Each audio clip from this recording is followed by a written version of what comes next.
ourselves. It helps us know who each person is, and it helps our speakers know who their audience is. Elaine Chapnick, President of the local summit. Speak right into the center. Carol Wilson, Board Member, Local Summit. Lynette C., Board Member, Local Summit. Doris Block, new Board Member, Local Summit. Community Vice President, Local Summit. Jennifer Macy, new Board Member, Summit. Michael Rosenbaum, no organization on the Democratic. That's not an organization either, is it? No organization. Susan Riley, Director of the Mamaroneck Public Library. Jeff Megan, board member. Welcome, Janet. Thank you. A brand new board member of LMC-TV. I'm excited. Stephen Bartel, President of the Rotary Club of Larchmont. I'm new. Abby Padston, Mamaroneck Councilwoman. Melinda Lehman, Larchmont Mamaroneck Hunger Task Force and Senate Board Member. David Keys, new board member. Ernie Odiorna, Deputy Supervisor and Councilman, Town of Mamaroneck, and I'll be conducting the basics of political education after the meeting. Ruth Weiss, new member here.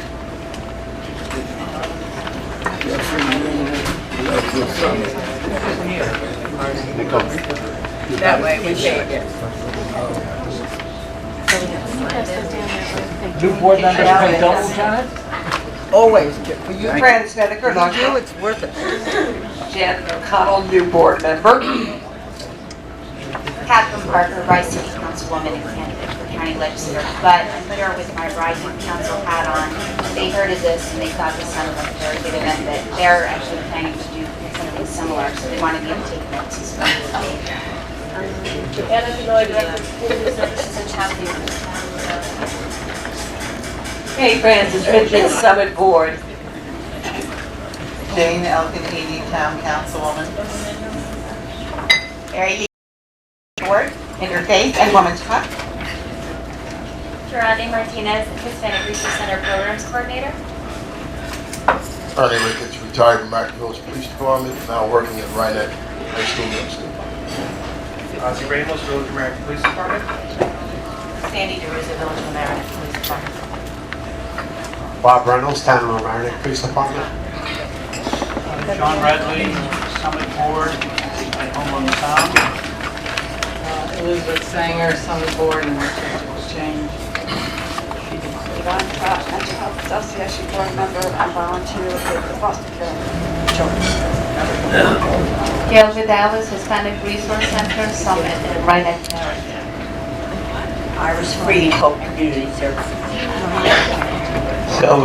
Selwyn Freed, Physicians for Social Responsibility. Sabrina Fiddleman, Summit Board.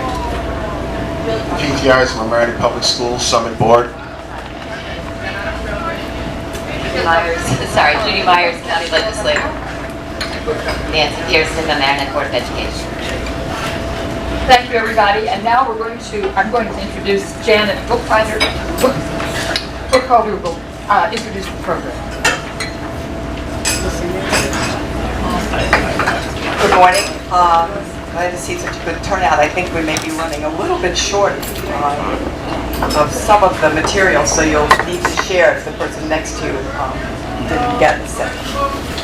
I'm the coordinator for RADAR, which is a Larchmont Mamaroneck coalition which works to build community collaborations to reduce teen substance abuse and to support healthy teen behavior. Today's topic is teens and substance abuse, what's going on in our community, and what can we do to make a difference. Joining us on the panel for this discussion are Helene Fremder, who is on her way. She had to drop her children off at daycare. But she is the social worker and drug and alcohol counselor from Mamaroneck High School.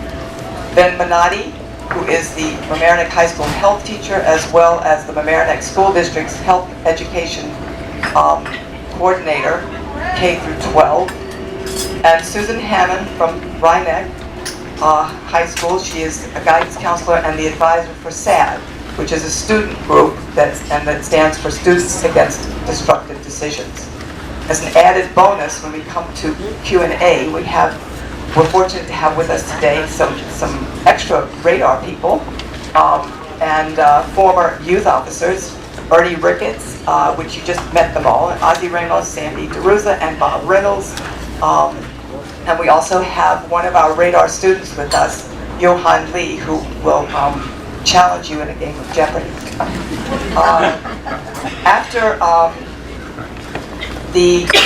After the presentations, we'll have the quick sampling of the Jeopardy game, and then I'll share some thoughts with you on what we can do to make a difference. Then we'll open the floor for questions. So now I'll turn the program over to Ben. Good morning. I'm so happy to be here. I don't think I need the mic. Oh, you might go to LMC. For LMC. Can you hear me now? All right, well, good morning. I coordinate the K-12 health education curriculum for our district and have been a proud member of Radar. So in front of you, we just have a nice little presentation just to educate you a bit on what we're doing in the schools pertaining to some of the tough issues that we deal with on a daily basis. So you do have some sheets in front of you if you want to follow. We're not going to quiz you. You don't have to take any notes, or you don't have to write anything down, but we gave you some space to do that. So, go on. Slide back for it.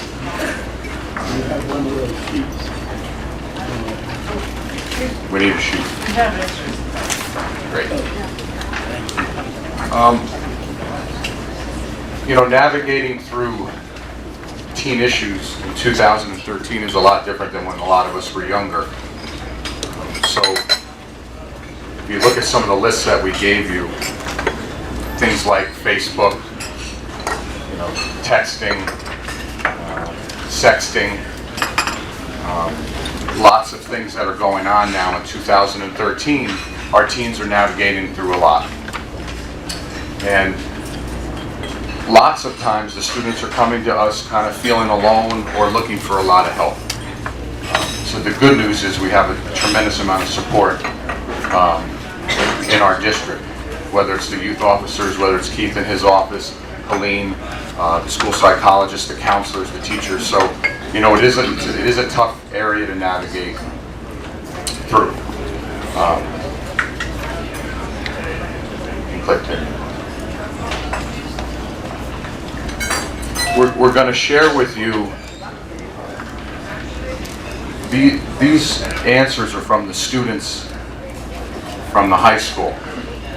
We do a lot of good survey stuff. We do a tremendous amount of things in health education to have them inform us why they're using substances. And here's the list that's been revealed by our students.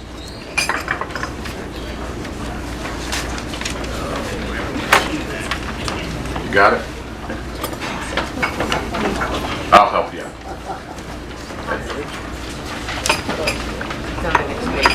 And here's the famous Helene friend. Good morning, everybody. Sorry. I brought stress balls. It's stressful dropping kids off at school. Work on time. How's everybody doing? Sure. So here's sort of the list that students have shared with us at Mamaroneck High School. They used to feel older a bit, dealing with problems. Helene and I get a lot of times that the students are working so hard, whether it's in PACE or whether it's in athletics, whether it's in their academics, that there seems to be some sort of a culture of rewarding themselves, and this could be a way for them to, in their mind, de-stress and reward themselves, is what they've cited. We are starting to see students say to us that it's helping them socially in giving themselves a little bit more confidence in social situations. So deal with stress to sort of fit in, and some experimentation of feeling not sober. All right. We have a situation, Helene and I talk about this all the time with the students, about peer presence. That's different than peer pressure. A lot of students are citing that they're feeling that a lot of their friends are sort of drinking and doing certain things, and it's the presence of that is maybe having them think about using or using. You know, not as much we're hearing, you know, if Bob and I were at a party together and I'd say, okay, here, drink this. Everyone's doing this. Drink it. It's not as much that we're hearing about that right now. We're thinking it's just more about the presence of me having the beer or having the drug, and Bob now has to navigate whether to do that or not. That's what we call that with peer presence. All right. Some students are dealing with either emotional or physical pain, and they're self-medicating in a real unhealthy way, and they're citing that to us. There is a fun connotation with a lot of this drinking and sort of drug use, and there is a fun connotation to that, and a lot of the students are citing that. And then this one's sort of recent, and maybe Johan will speak about it as a student, but some students are sharing with us that it's sort of a built-in excuse for either saying or doing something, and then maybe the next morning sort of having a built-in excuse for saying, well, I didn't really mean that, I was drunk or I was high. So I know this is a tough list maybe for you to maybe process or navigate. I'm sure we'll have question and answers, you know, as we're going through. All right?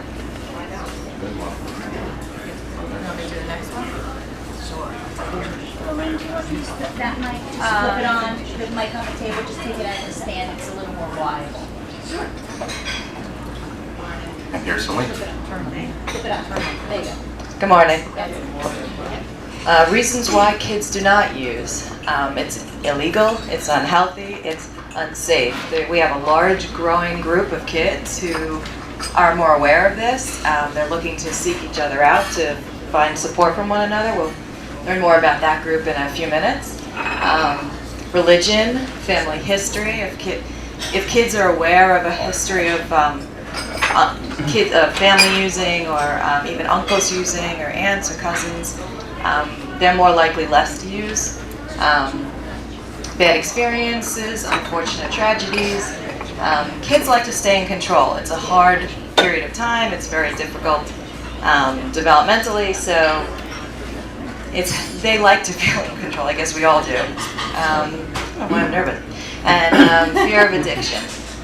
Our health curriculum, our media, we've done a lot. Our parenting, our grandparenting, our neighbors, we've all done a good job on teaching kids about what our issues are, why it is addictive, that it is dangerous, bad things do happen. And kids are believing that, and that's another reason why we believe our kids do not use.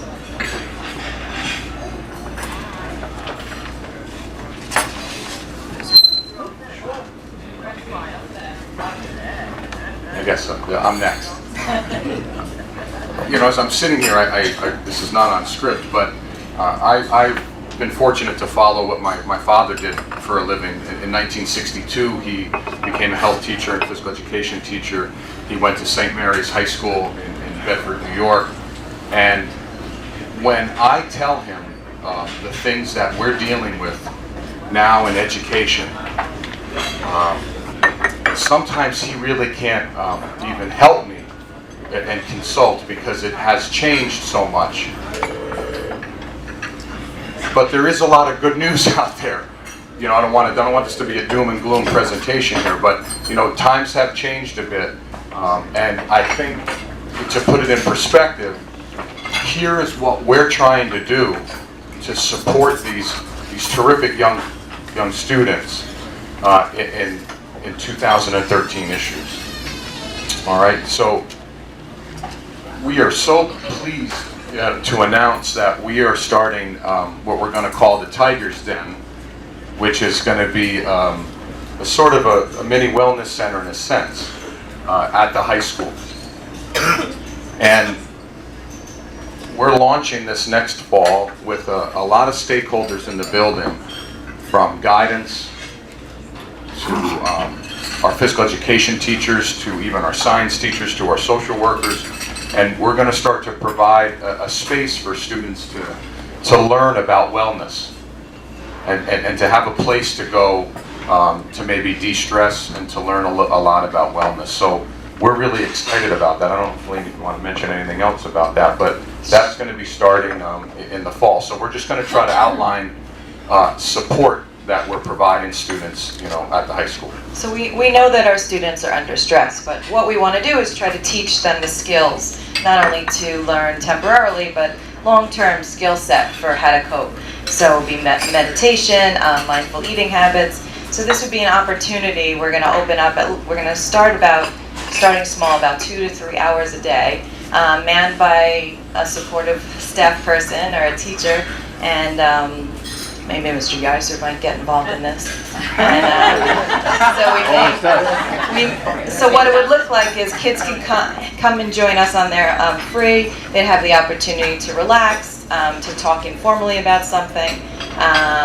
I imagine there's whale noises in the background and ocean sounds. They can play games. They can talk if they need. It would also be kind of an umbrella for other places for learning. For instance, we're hoping to do monthly workshops. We're hoping to incorporate teachers in these workshops and professional development opportunities. We're working with the Inner Resilience Program, which is a mindful parenting training program. So this would be a location for parenting training. And it's just an opportunity for all of us to kind of slow down, enjoy the moment, and learn how to de-stress. I guess I'll do the next slide. Okay, so other opportunities for kids to be trained to be leaders and help other kids talk to one another. One of the programs is called the Caprice Advisor Program. Lil Caprice was, anybody know who Lil Caprice is? How lovely. I've heard wonderful things about her, and I'm one of the advisors to the Caprice Advisor. And she was an assistant principal. I believe she was small in stature, but this amazing personality, warm and welcoming, knew every kid by their name, knew their story, and so out of respect for her name, we try to mimic that with our seniors. We train about 60 seniors to be leaders in the building, inside and outside of the classroom. We take them away for a couple days in the summer, and we train them how to help the freshmen transition to the high school. They meet with them about 6 or 7 times the first 2 months of school in their English or social studies class, and they talk about what it is to be a leader, and how to be friendly, how to make healthy choices, and they give them an opportunity to feel welcome in the building. They teach them the informal rules of the high school, that's peer-to-peer education. So that's one program and one opportunity that we provide at the high school. And there's a similar program at the Homex called Peer Leaders, and Peer Leaders does the same. They are juniors and seniors, again, trained, and they go down and they talk about difficult topics with the 7th and 8th graders, such as peer pressure, problem solving, and drug and peer relations. And this is one of my favorite programs, although I do love all the programs. So Radar is an umbrella coalition, and we have a student group called Above the Influence. It says it on his t-shirt right there. We have about 20 members right now, and these members are proud, visible, cool kids who take a stand about what I can do without substances. That's their mission, that's what they do. They work around all different programs to model that in very different ways. So once a month, Radar sponsors with the RYY a after-school club, so after-school cafe. It happens once a month, and we kind of transform the cafeteria into a opportunity for fun. We have all different activities. We have Zumba class, we have lots of healthy eating opportunities, we have Xbox, we have soccer, we have ping pong, we have jumpy castle wrestling matches, sumo wrestling in a jumpy castle. We do whatever. We have fortune teller, that's a popular one. And we give the kids, we role model what the kids can do without substances. So that's one. We talk to parents. We dragged about 12 Above the Influence kids around the Homex, and they presented to 750 HOMIC students in groups of about 25 for a day a couple weeks ago, and they did a whole presentation that Vin Minotti developed, a Jeopardy game. We can give you a little vignette of that afterwards. So those are just opportunities that we provide. My quick piece here, I'm sort of going to televise in a sense because this is a passion of mine. I mean, health education is provided for our students at the high school. It's only for a semester. It's 2 quarters. Of course, yeah, every student has every student takes the course. But think about it. I have about 68 lessons is about it to navigate mental health, nutrition, exercise, drugs and alcohol, sexuality. So we try to do the best that we can in a 2-quarter course to sort of address these things, educationally. We have Kathleen Degnan, who's a colleague of mine, who delivers it also. We have about 8 sections at the high school, and every student will take the course. It's a state mandated course. They have to pass. I sort of wish it was longer, but we're doing the best that we can under the 2 quarters. So this is kind of self-evident. There's a lot of adults in the building, in addition to their teachers, and they spend a lot of time talking to their teachers. But we also have social workers, psychologists, guidance counselors who connect and talk to kids on a regular basis. And we also coordinate with lots of mental health agencies. We also coordinate very closely with the youth officers, the Hispanic Resource Center, the Larchmont Mamaroneck Community Counseling Center, the Guidance Center are a couple of the community resources that we use, the CAP Center.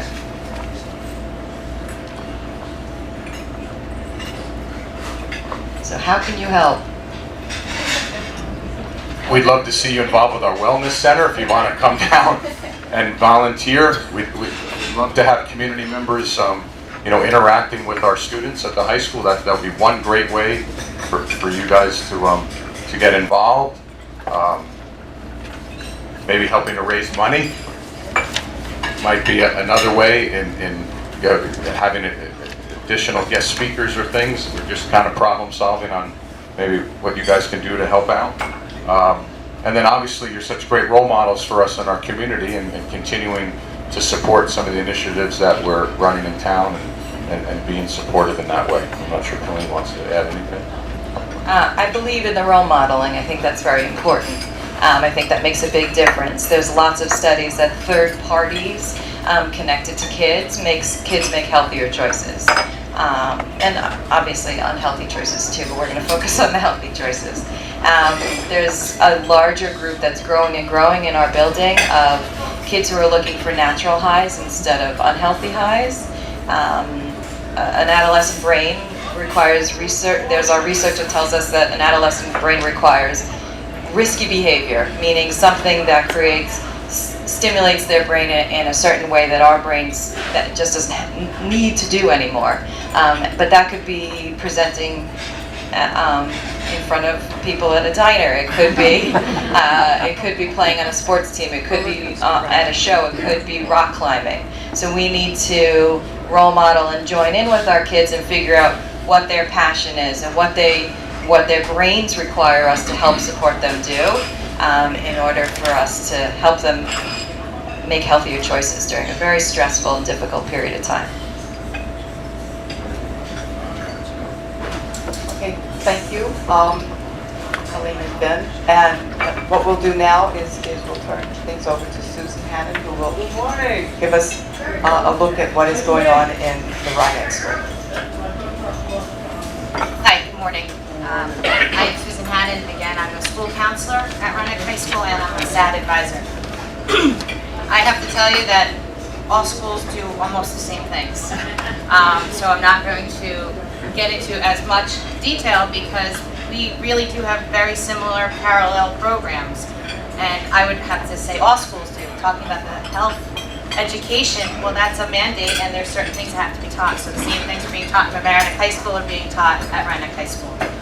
We're in the same community, so the issues are the same. Just because we're that way, 2 miles, doesn't mean that the issues are any different.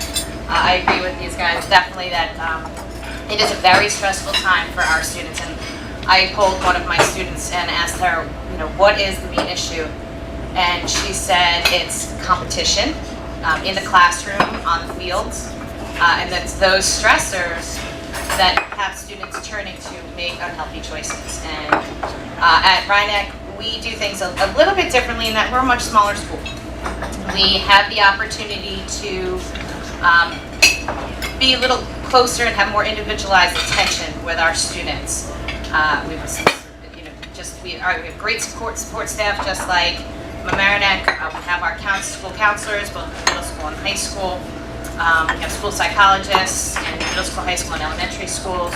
So the same support staff is there. It's just our collaborative approach is just a little bit different. I want to talk a little bit about what I do as a SAD advisor, and you might be able to understand it a little bit more. SAD is Students Against Destructive Decisions. It's a national organization, and I've been the advisor for 12 years. We started with a group of 4. So officer elections were really easy. The president, the vice president, the treasurer, and the secretary. There were no disappointed members. We have since grown to one of the largest student organizations at the high school. And that impresses me because, as Lean said, the growing number of students who are not making unhealthy decisions is growing. And 40 students out of 400 is 10% of the student body is involved in our SAD group. Yes, I'm here to brag a little bit about it because I'm really proud of it, and I'm proud of the students that have run the organization.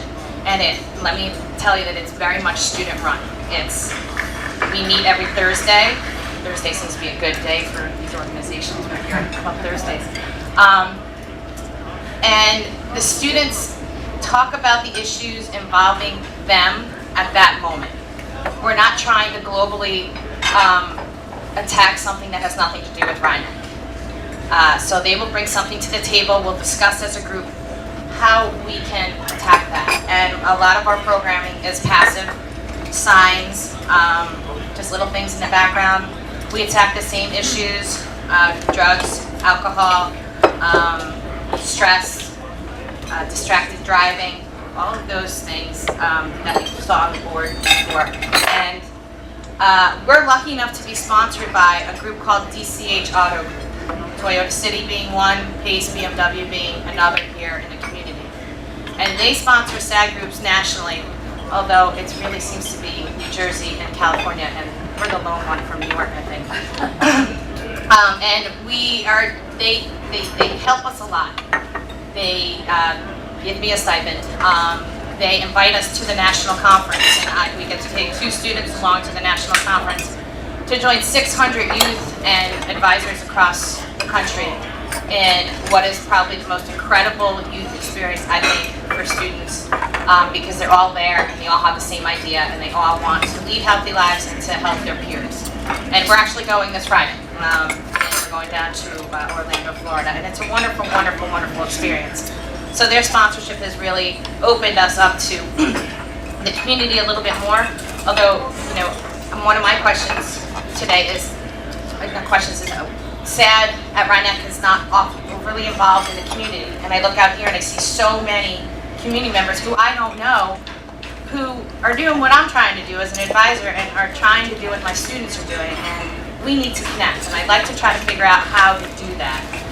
So after today, you can email me or we can have a conversation today just to help me figure out how to get SAD more involved in the community, which would be very helpful. Back to Rhinebeck as a whole, we have the Cornell Life Skills Project. We were started last year in our middle school. Our teachers have been educated in that, and this is a project that talks about the stress management, the alcohol, the drugs as early as the middle school years, which I don't know about you guys, but I think it's often becoming a little late sometimes.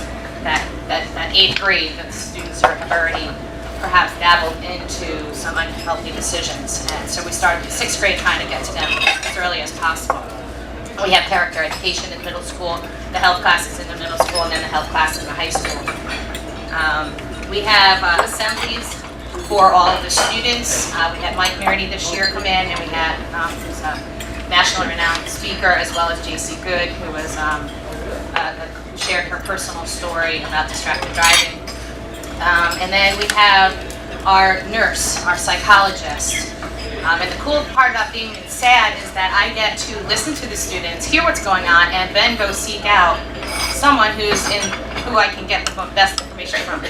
Whether it is the nurse, whether it is the psychologist, whether it's our IST, our instructional support team, whether it's going into the middle school, whether it's contacting Mr. Ricketts here, and whatever it is, I can bring that to the table, and then we can all work together to help solve or help the person or help solve the issue that's out there. We have our parents are involved in the Because We Care organization. It's a standing committee on our PTSA, and that's where the parent comes in. And I've worked with them on combined events over the years. I've spoken on a panel. They've come to our meetings, and so our parents are involved. Again, small community, 2-mile radius. Everybody knows everything that's going on, so not a lot escapes us because someone's going to tell us. But some things do slip through the cracks, and that's what we try to do as a school and through our collaborative approach, the SAD organization, whatever we can do, we try to pick up all the pieces and bring those kids back together if they have slipped through the cracks. We too have a peer leader program, same idea. We have an orientation. Our students in 6th, 7th, and 8th grade are at this end of the school, and they have to walk to this end of the school to become high school students, but we consider it a big deal, even though they're going from one side of the building to the other. So we do have an orientation program at the beginning of the year. We have a 9th grade counselor who works specifically with the 9th graders on that transition, doing study skills, stress management, anything that comes up again at that time. Things are different. The hurricane came, what did we have to address at that time because the hurricane hit our community? We can't have a specific curriculum. It needs to evolve around the needs of our students at the time. Our coaches are involved. I just had an incident where I was recognizing something with a student. I went to a coach and a parent. The parent spoke to the child, the coach spoke to the child, and now said child looks like they're more straight and narrow now than they were, a month ago. And again, that's the collaborative approach of a small community. I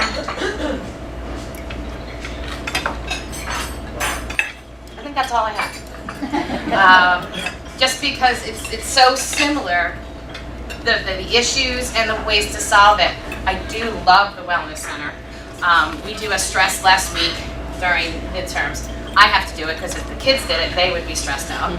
So we have the same idea, and let me tell you, it works for you. We just do a week in the dining hall with Twister and Candyland and soft chairs and balloons and blue streamers. I don't know if there's anything too. The blue is supposed to be calming, but we tried that. And the kids love it, and that's only 2 days. So I think your Wellness Center, I'm interested to see how that works because I think that's a tremendous idea. And a tremendous place to go. More and more students, they want to be healthy. Okay, they want to get out there and exercise. And there's more teens in the gym. There's more teens on the fields. And I think that gives us hope that along with the number of teens that are making healthier decisions, and that number increasing, I think we have the support of the community, the schools, to get out there and help the students who are not. And we can't reach everyone, and I think we all know that in this room. But if you can reach 1 or 2 or 3, then you're going to reach 4 and 5 and 6 moving forward. Thank you.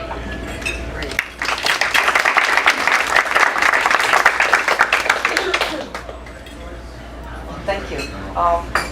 Now I'll turn things back over to Johan, who will share and maybe a little bit, give you a taste of the Jeopardy game that Johan and other of our radar students created with Ben Minotti to take, they shared this, they played this game with over 700 students at the middle school, all of the 7th and 8th grade students.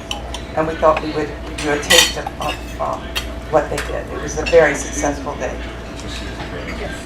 you use this one? This one's for more fish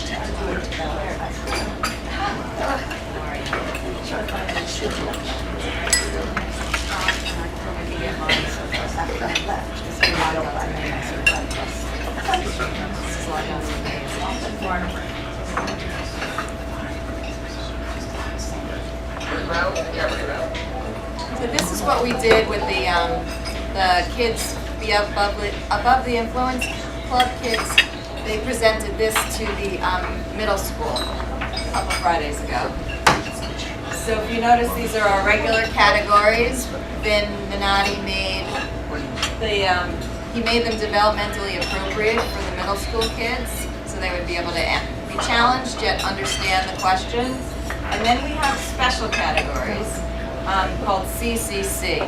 So the kids went down to The kids went down to the hammocks and they talked about how they were cool, confident, and connected to the community.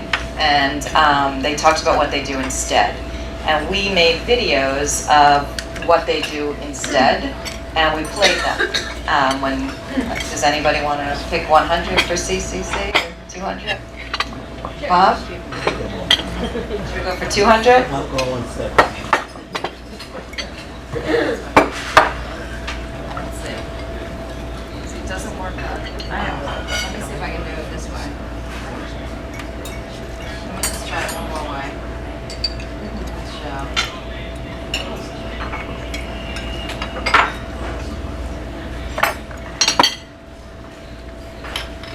Is this logged up?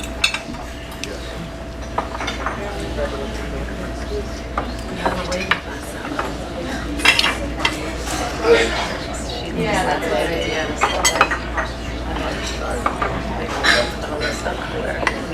While they're working on the technical difficulties, we'll open the floor for a couple of questions.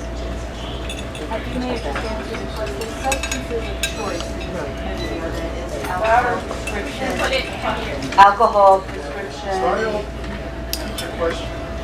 Sure. The substances of choice that are abused in this community. So showed alcohol, prescription drugs, marijuana, those basically. Yeah.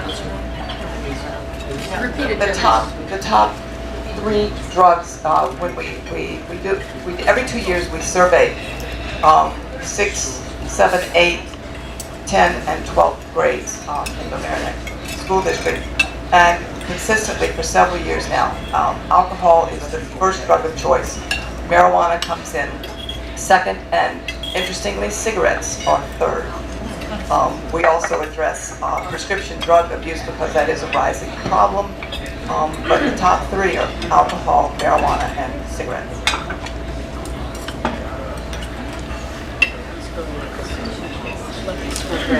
I actually have 2 questions that are unrelated. The first one is, what kind of education do you give the kids about texting while they're driving?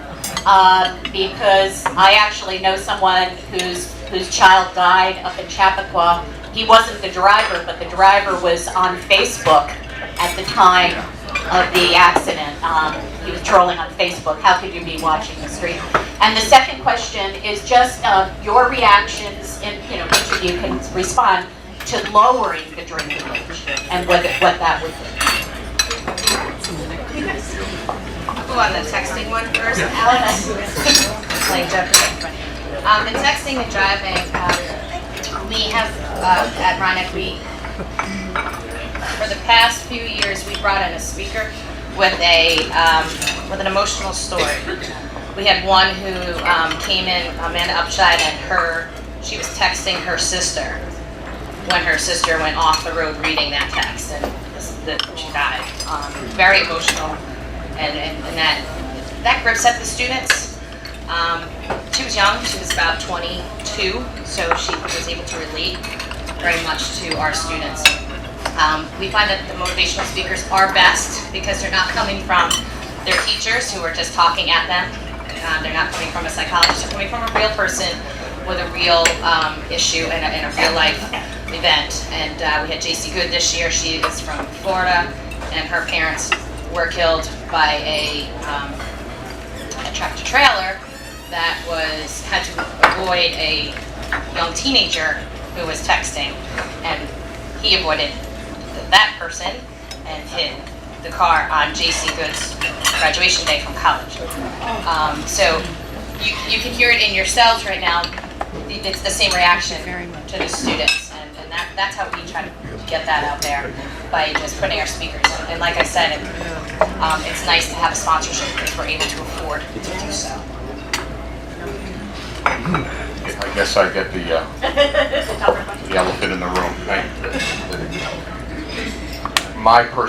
Just for me, just the overwhelming data about if people just wait to start using the drug, the less the addiction rates occur. So, but it's a very big debate, obviously from 21 to 18 to 0, we know what happened with prohibition and how that worked.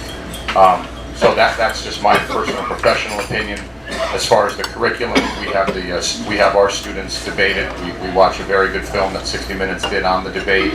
We give them both sides of the aisle as they start to become voters and start to become, citizens. So we try to give them a look on that. Ladies and gentlemen, Mr. Keith Yeiser has a question. Thank you, man. We are colleagues. This is a question that I'm asking our panel. I think we all know the question. We know the answer to this question, but I have to put it out in front of our audience. Do you find it being harder and harder with parents seeming like it's more okay today than yesterday? And then on your job or our job, we find it harder only because of the fact that there seems to be a debate like the legalization of marijuana. Parents having a nice stock of liquor, prescription drugs in their cabinet, but then our children have a problem. And then they look at us as professionals, what are we to do and how are we to do it? I already know the answer, you know the answer, but present it. Absolutely. This is my 14th year at Mamaroneck High School. I would say parents are a large part of the challenge of working in a school. And we know from data that parents make a huge influence on their kids' decision. They need to monitor them more closely. I find that it's harder for parents to walk away and say, no, you can't do this, or I'm going to be up when you come home and we're going to have a 10-minute conversation and I'm going to hug you and kiss you. I'm going to role model my own behaviors. And that's what really teaches our kids. And I find with all the stresses that adults are under, it gets more difficult for parents to parent and not be their friend. I just want to comment. One thing is that, it's illegal to buy alcohol. Until you're 21. It's illegal to purchase cigarettes until you're 18. How are those kids getting those materials? And I think that's part of the issue too. And it is from their own homes. It is from, a shop down the street, that's willing to provide those materials to these students. So, that's where I think as a community, we could get more involved in doing something like that too, and to trying to stop these businesses from promoting and distributing to minors. Another question. I feel like Donahue. Thank you. This is kind of a two-part question. First of all, is there a source you could give us for warning signs or telltale signs of any sort of substance abuse or the different kinds of substance abuse? Is it on your radar site, for example, Janet? Now you challenge me. We're in the process of updating our website, but we have many resources already there that you can link to. There are websites that have tremendous amounts of material for parents. One of them is the antidrug.com, and if you do go on the Radar website, you can can see where those helpful website resources are and link to them.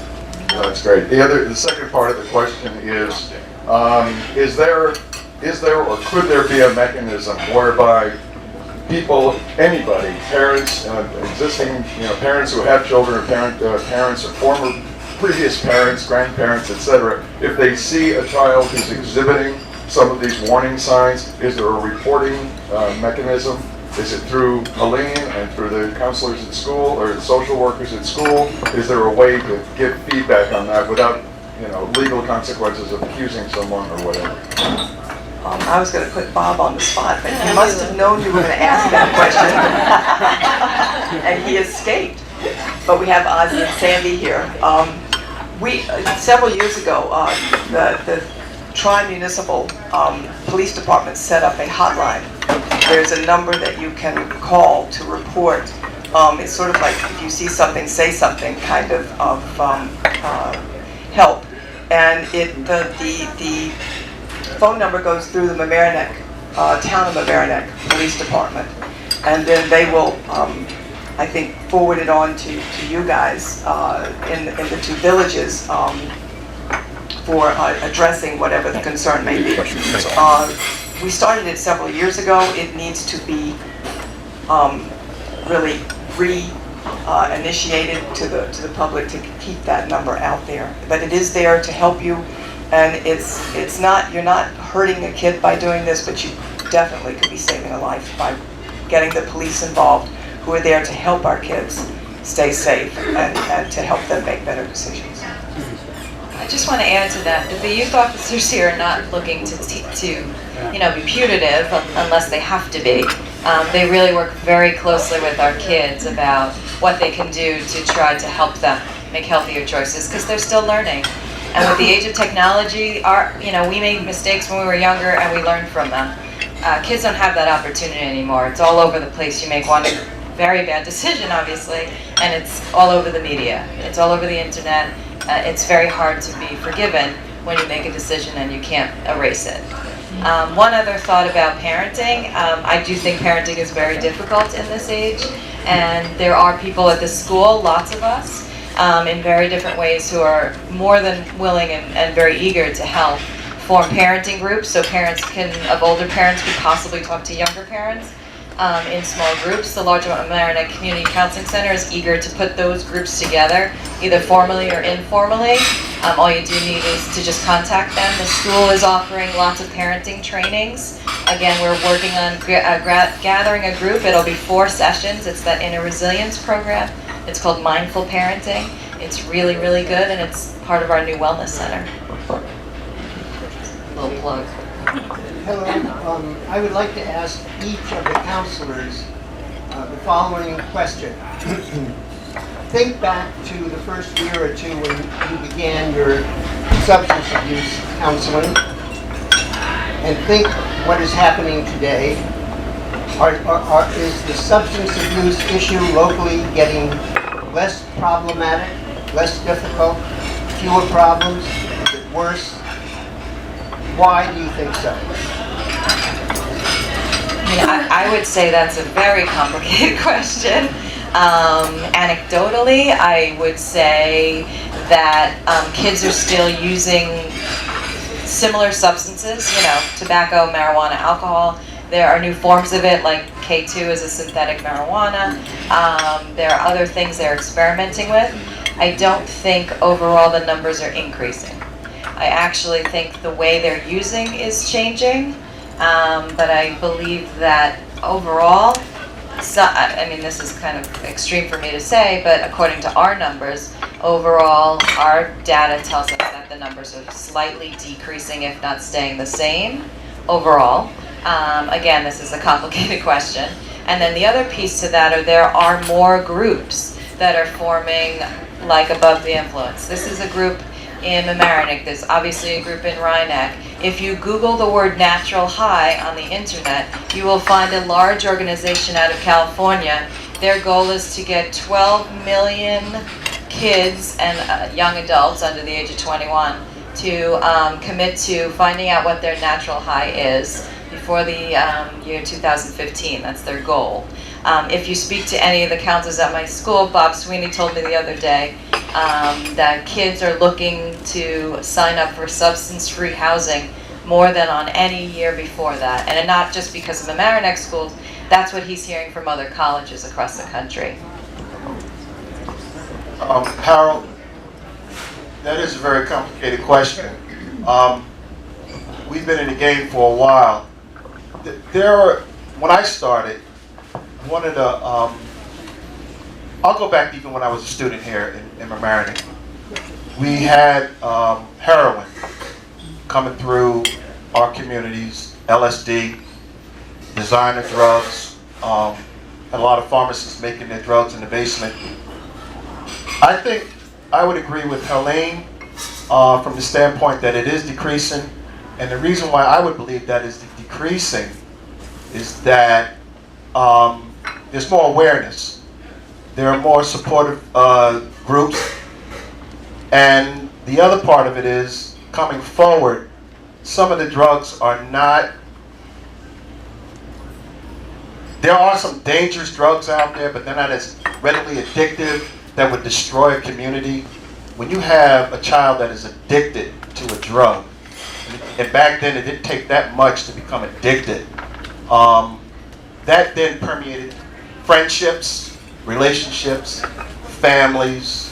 The whole family was involved. I see less today of families intervening overall than just seeing that it's that one child or that child's problem or their friend's problem. I might be wrong, but I can agree with Helene is that there are more things in terms of awareness, like when you see a site, even drug and alcohol-free dorms and stuff like that, which I was unaware of, but that's just some excellent information. But it's a hard question because our community, we're also in a bubble, and we've also protected our children.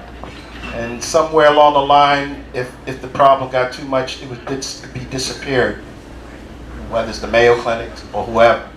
Okay, this is a very wealthy community, so therefore you can almost buy your way out of certain things. And I say that from the standpoint of where I grew up, because for somewhere along the line, 50 years later, it's still the bad side of town. But nobody in that part of town ever manufacture, or even bring in the drugs. So it's a hard question, Harold, but it's a fair question, but it can be answered because this is why you have this right here.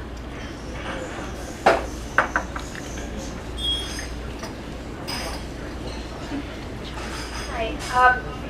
I just wanted to ask or make a comment on terms of the parenting trainings. Are you planning on having any Spanish trainings for the Spanish-speaking parents? That's great. And if there's anything that we could do to partner with each other, I'd be happy to help on that end for the Spanish-speaking parents. That's great. Yes, we're having.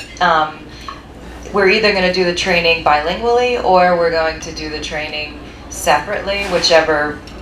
Actually, we'll work that out because that's great. Thank you. Just a follow-up on when you all referred to the college age group. Do you ever ask some of your graduates to come back and talk to the graduating seniors and lower down than that in the schools coming from the college experience, which I have heard can be just enormously stressful, and I know some situations where it was totally free, and I'm glad to know colleges are doing what they're doing, having these special dormitories or whatever, but the experience still, do you ever try to do that? Has it been part of your program? So in addition to the Caprice advisors to help them transition into the high school, we also offer what's called Senior Seminar Day, which just took place last Thursday, and we have workshops for seniors. We call it the Counseling Department's Gift Back to the Seniors. We have a speaker, actually he's a comedian, he talks about his natural highs in high school, and then they sign up for 2 different workshops based on whatever their interests are. And the idea is to help them transition out of the high school. And one of the most popular workshops is called Seniors Come Back. So it's last year's seniors, they speak in the auditorium, they do just a question and answer to this year's incoming senior graduating class? Ours is a lot more informal. We have students who will come back during our recruiting season when the colleges come to school in the fall. A lot of our students like to come back and sit with our students and tell them about their college and also their experience, personal experience, so that you don't just hear the admissions part of it, you actually hear a little bit more personal. But it's much more informal than that. Do they deal with the binge drinking issues in college so much of the issues that kids face in college are the peer pressure of drinking in fraternities, sororities, other social groups, and it's huge. Alcoholics often find their origins on those college campuses. Is there any talk about that and how kids can deal with that when they go off to college? College is a whole different animal than high school. The freedom that college offers is students take advantage of that in harmful or healthy ways, and without the decision maker, without the role models and the support system that they had in high school, they're kind of out there on their own. And I think that's where their peer groups are much more influential than adults at that level. And I think it depends on which way they gravitate when they get to college, is which way they're going to. Are they going to be, an abuser, or are they going to be an athlete? Are they going to be an academician? What are they going to be? And I think they make that decision based on those first few days of school. Which direction am I going to go? And I think everybody makes a different decision. Binge drinking is not just at the college level. That is part of high school as well. And anything we can do to help promote the safeness of that issue is important, and that's part of the programming I think both schools try to do and try to incorporate to get the word out there how unsafe that is at this level, so that maybe they'll remember a little snippet of what they learned in high school and bring that with them and maybe make a different decision when they get to college. And we know, and similar to driving and texting and driving, graduated driver's license, the longer we postpone something, the healthier they're going to do. Our brains are still growing till 25. It's healthier to push our students to wait. They have a 10% chance of having a problem with a substance if they start after the age of 18, 19.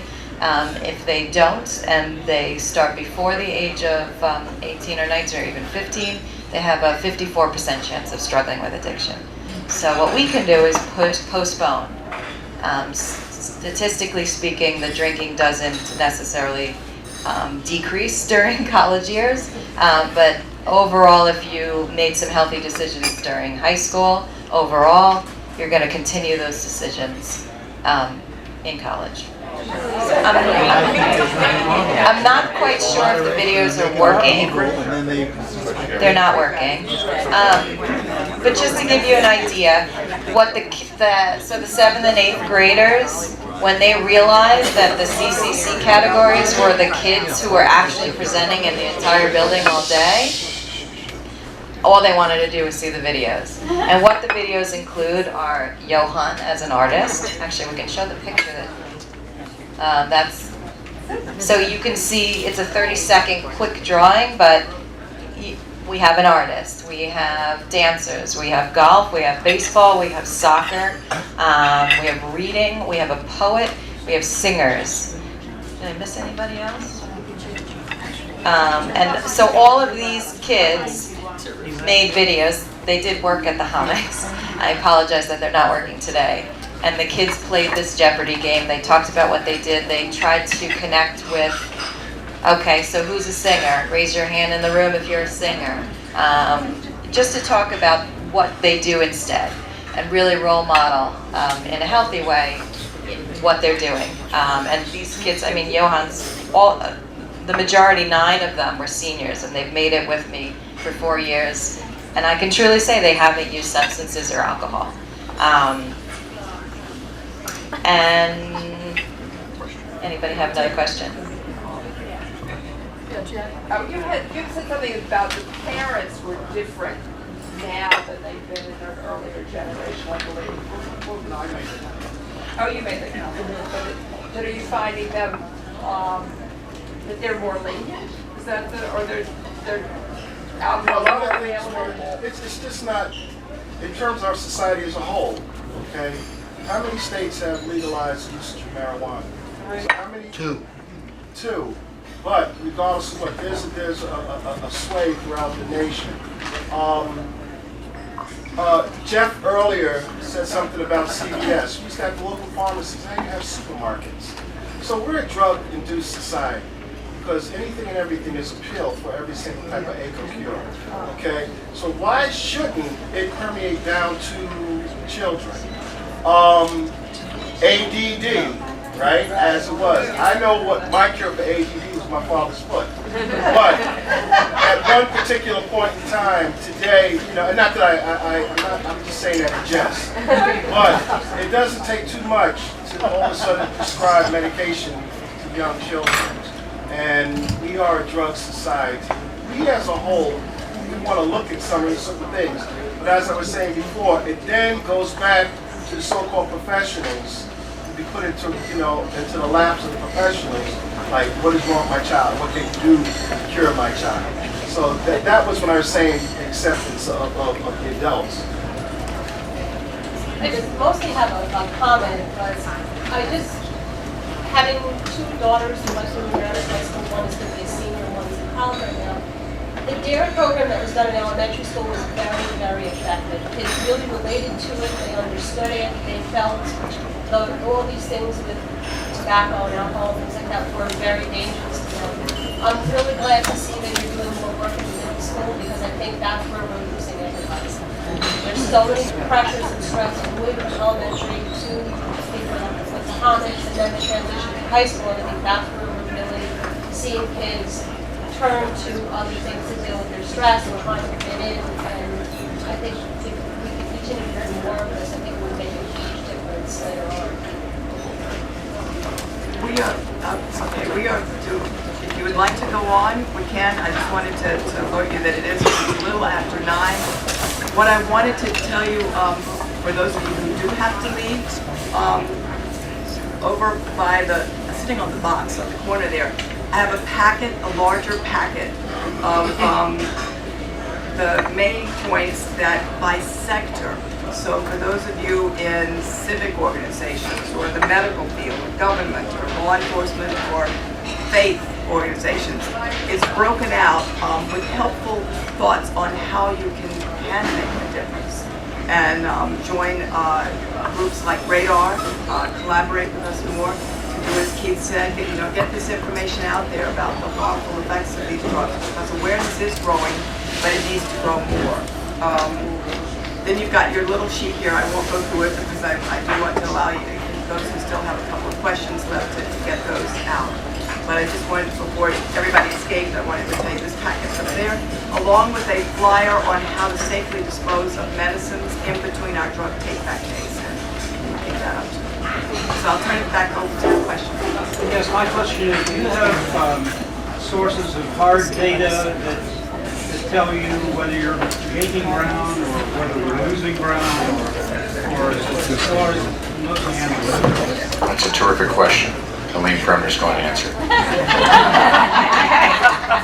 So thanks to Radar, we have this great survey. It's a national survey. It's called Communities That Care, and it is a survey that we do 6th, 7th, 8th, 10th, and 12th graders.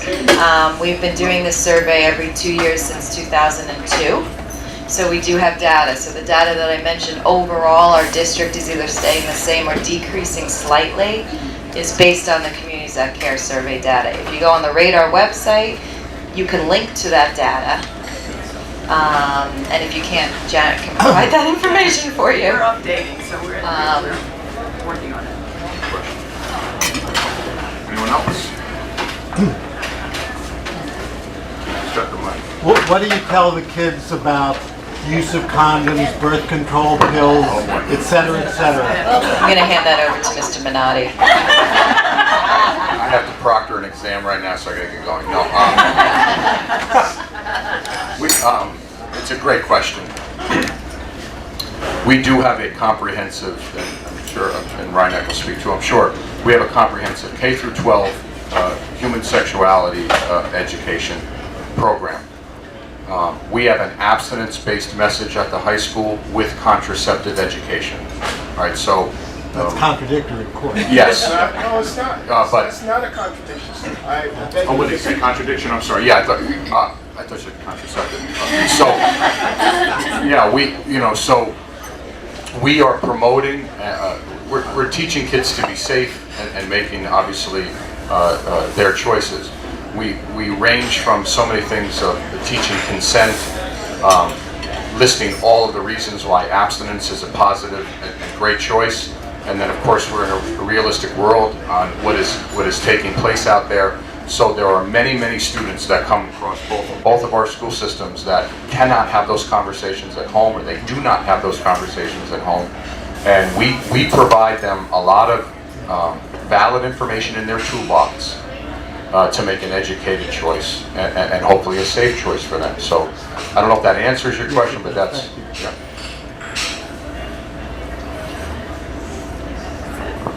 All right, I'd like to thank Susan and Ben and Helene for joining us today.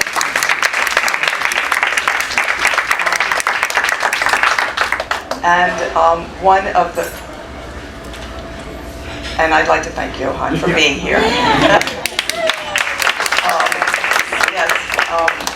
Because Johan has been one of our leading members of Radar, and he has inspired others of his peers, and we're going to miss him terribly. He's a senior.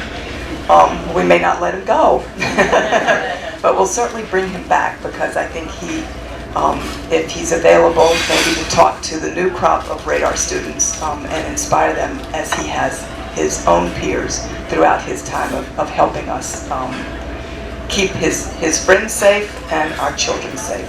So thank you, Johan. I just want to say this is our last meeting of the year. We parallel the school calendar, and therefore it's our last meeting of this school calendar year. We will resume our public meetings in September, and we will let all of you know the exact date and topic of that in September. So have a wonderful summer, and we'll see you next fall. Thank you all for coming.